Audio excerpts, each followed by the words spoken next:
These two men were convicted of murder with no chance of parole for the 1994 stabbing deaths of William and Mildred Witters. Kalamazoo County Prosecutor Jeff Getting tells me life sentences for those 20 years and younger should still apply, but he predicts achieving this won't be easy, even in the most violent cases. This now vacant lot in Portage is where William and Mildred Witters' home sat for decades, a home filled with laughter and memories where they raised all 8 of their kids. We all grew up there, and it started off to be a small house, and as Mother and Dad had more kids, they just kept adding on. Robin, the youngest, says her parents were loved by the community, making what happened on April 25, 1994 nearly impossible to believe, even now. You would think it was from a horror movie. William and Mildred's safe haven becoming the place their lives ended when they were murdered by 2 intruders. Mr. Witters was stabbed, I believe, 23 times. Then he went in and he slit my mother's throat. She was helpless. Parkinson's disease, very debilitating. Kalamazoo County Prosecutor Jeff Getting tells me their killers, Jonathan Thomas and Christopher May, did it for money. Between the 2 of them, they each got less than $1,000 for killing 2 people. They don't deserve a chance to be released in my eyes. But because Thomas and May were 19 at the time, they're eligible for a reduced sentence under a new Michigan Supreme Court ruling that bans mandatory life sentences for 19 and 20-year-old convicts. How it feels to have this happening is to have an old wound slashed wide open and it's gushing.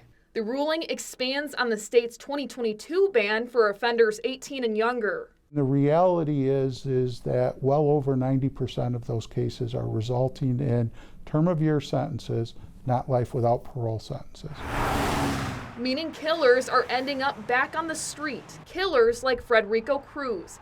Getting says in 1997, Cruz, who was 16 years old, was convicted for beheading a teen in Kent County and serving life. In 2023, his sentence was reduced. Earlier this year in March, he was paroled and is set to be discharged in 2027. Do you trust our justice system today? I do not trust our justice system today. Our very own Michigan Supreme Court is releasing violent murderers, releasing them into our neighborhoods, our communities, with no intent whatsoever to consider our safety.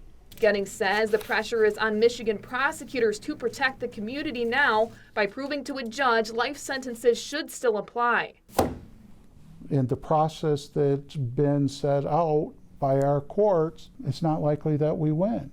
The Michigan Supreme Court wants prosecutors to consider behavior in prison when they make their final recommendation. None of it changes what they did, but that gets overlooked. We are putting murderers ahead of victims. And that is backwards.